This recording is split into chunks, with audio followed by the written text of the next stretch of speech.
আজকে দুপুরের খাবারের মেনুতে থাকবে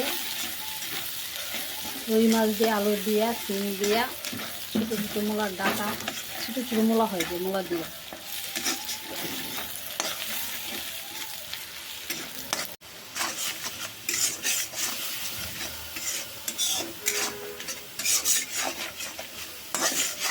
তরকারি রান্না মশলা তরকারি ভালো করে কষিয়ে নিলে তরকারি অনেক স্বাদ হয়।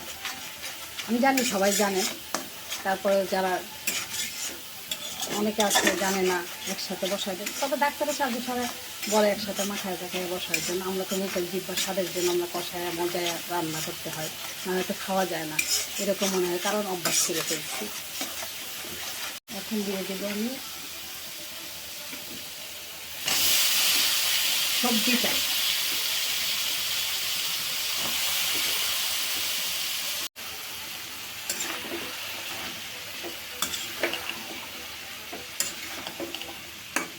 ভালো করে তরকারি মশলাটা সবজির গায়ের সাথে মিশিয়ে তারপরে কিছুক্ষণ ডেকে দিয়ে কষিয়ে নেব।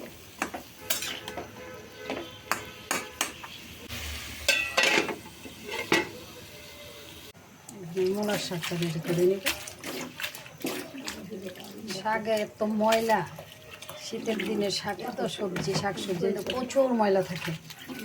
এখন আমি শাকগুলো ভালো করে ধুয়ে নেব।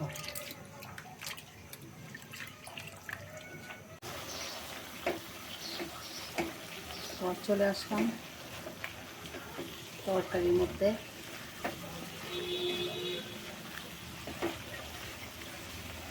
আমার তরকারিটা অলমোস্ট কষানো হয়ে গিয়েছে, এখন আরেকটু কষিয়ে নেব।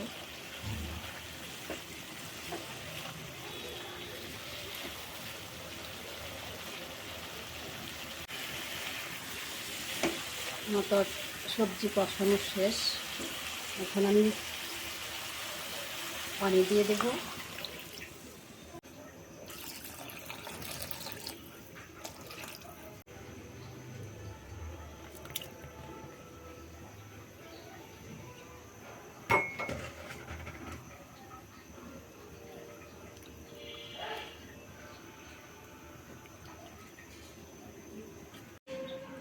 শাকটা মোটা মোটা করে কাটা হয়েছে দেখে আমি একটু লবণ দিয়ে চটকিয়ে নিয়েছি।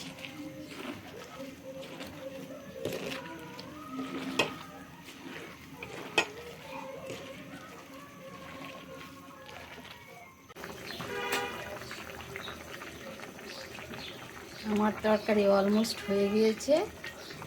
কালারটা কত নাইস না, ওয়াও,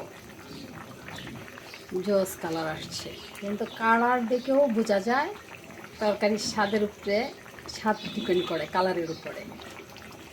এখন আমি ধনিয়া পাতা নামিয়ে নিব।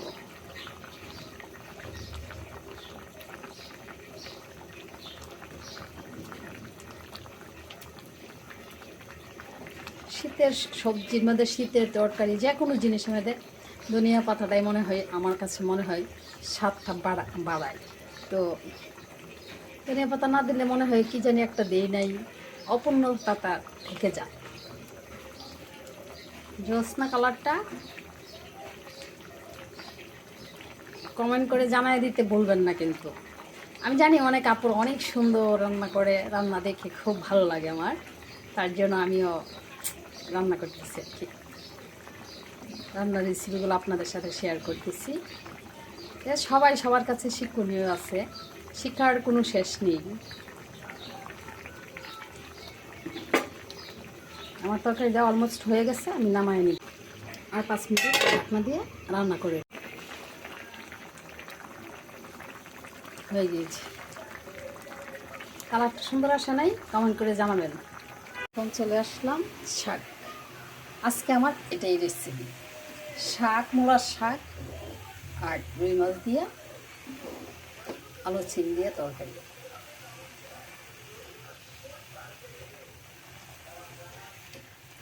শীতের সিজনে আসলে সব সবজি খেতে মজা, শাক খেতেও মজা।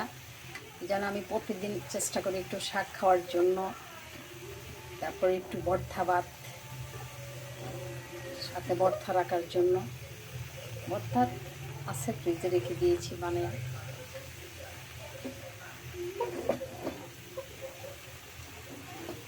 এখন দিয়ে দেবো কাঁচামরিচ।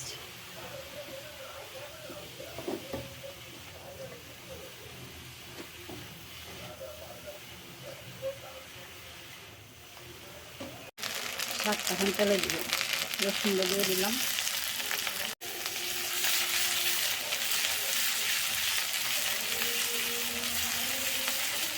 রসুনটা তো বড় বড় রয়ে গেছে, আমি যদি রসুন কাটতে পারি না, তার জন্য একটু চেটু করে দিয়েছি।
আমার শাকটা অলমোস্ট হয়ে গিয়েছে, রান্না শেষ। ভাই রে ভাই, রান্না করে মনে হয় সবচেয়ে বড় কষ্ট। সারাদিন গুছানো গাছালি করতে পারবো আমার রুম সব বাসা বাড়ি, কিন্তু আমার এই রান্না কোটা বাছা করা খুব, আমি কোটা বাছা করতে পারি না, এটাই আমার সবচেয়ে বড় কষ্ট। তারপরে রান্না করতে পারি, কোটা বাছা করে রেডি করে দিলে আমি খাড়ায় খাড়ায় রান্না করতে পারি, কিন্তু কোটা বাছা করা পসিবল না, এতটাই ঝামেলা মনে হয় না।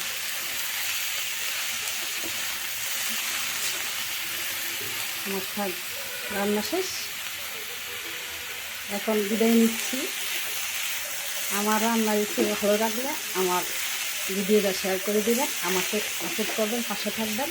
আপনাদের পাশে আমি থাকবো ইনশাল্লাহ। ওকে, আল্লাহ হাফেজ, বিদায় নিচ্ছি। ভালো থাকবেন, সুস্থ থাকবেন, আমার জন্য বেশি বেশি দোয়া করবেন। দোয়া করি দেশের মানুষ, দেশের পরিস্থিতি ভালো না, আল্লাহ যাতে সবাইকে হেদায়েত দান করে, সবাই ভালো থাকুক, সুস্থ থাকুক, আমার জন্য সবাই দোয়া করবেন। ভালো থাকবেন, আল্লাহ হাফেজ।